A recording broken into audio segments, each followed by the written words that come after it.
I've shared with you how I've prayed for protection over my house. We live right next to a set of tracks, and beyond that tracks is a big open field. And from the day I first lived there, when the neighborhood was still nice, you could hear gunshots in that old field over there. Right next to my house. It's like my house. It's like a war zone. I was sitting a couple nights ago, I was sitting there, and I heard bang, bang, bang, bang, bang, bang, bang, bang, bang, bang, bang, bang. And it sounded about a block away from my house. And so I'll be sitting in the backyard praying and reading and studying on the back of the little swing I have back there. And I heard gunshots just in the distance. The devil put thoughts, man, a stray bullet could come right over here and hit you where you're sitting here. We were driving down the street the other day, West 73rd, and I told Brandon, I said, Brandon, and I think Dennis was with me, I says, see that hole in that house right there? He said, where? I said, right there, the brown house, the tan house, there's a hole right in the side. He said, yeah, I seen that.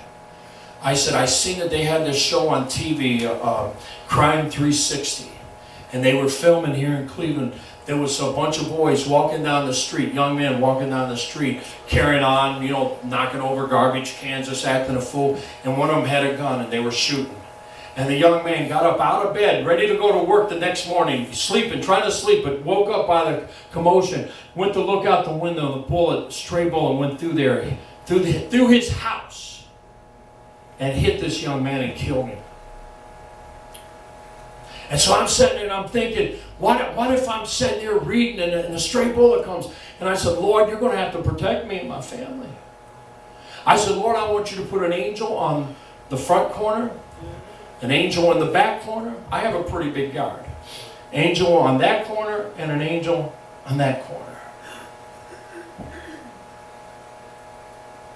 And I went on to read and pray. A couple months later, my daughter and I, the girls and Logan, we were at Cedar Point. And the big cable car thing that goes across the, this takes you about 150 feet off the air. Seems like 1,000 to me, but we go to get on and they said, there's not enough room for all 5 of you.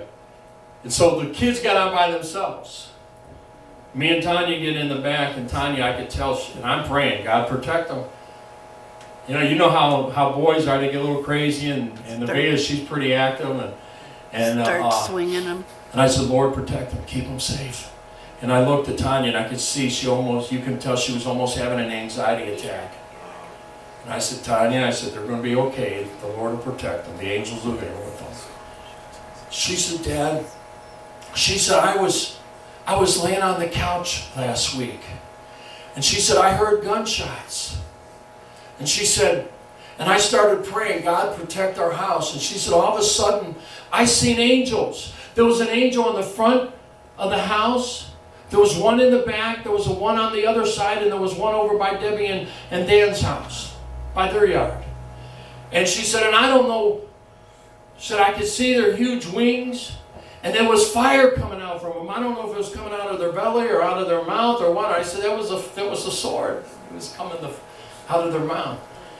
And she said, oh. And I started crying. We're riding along in this little thing, way up high and looking down, a little nervous because I'm afraid of heights. I started to tear up and I said, you don't know. I just prayed that God would put angels in those very spots. Amen. Hallelujah. God's a good God. Amen. That's right. Amen. So the angels are necessary, and we use the angels for our benefit to help us to do the work of God. But in no way do we ever worship an angel. No way do we ever pour out our adoration to the angel, because Jesus is the only one that deserves our praise. That's right. Amen. Jesus is the only one that deserves our worship. And so it says, and again, when he bringeth in the firstborn into the world, he saith, and let all the angels of God worship him. See, the angels worship him. And of the angels he saith, who maketh the angels spirits, and his ministers a flame of fire. You seen a flame of fire go past you, didn't you? My picture. Brandon, a few months ago, maybe about a year ago? 8 months ago? He was standing in his kitchen and he seen a flame of fire go past him. That was, I learned last night. I fell down. Amen. He fell down because of the presence of I God. wasn't even praying or worshiping or anything. Right. I was taking food to put it in the microwave and it went past me. Amen. That was it. That was all it took. I learned last night that those are cherubims. Cherubims, no, seraphim. Seraphim is, the word in Hebrew means flame of fire. So a seraphim is a flame of fire. So there's times you'll see flashes. I see it pretty often. And it's funny, my daughter, she asked me months ago, she said, Dad, she said, do you think that all these, I think she said orbs, that I see as angels? I said, of course they are. There's all kinds of angels in this house. Because I've invited them here. Amen. Amen. I see them pretty often. I was laying on my bed back in, laying on the couch, probably back in the summer, early summer.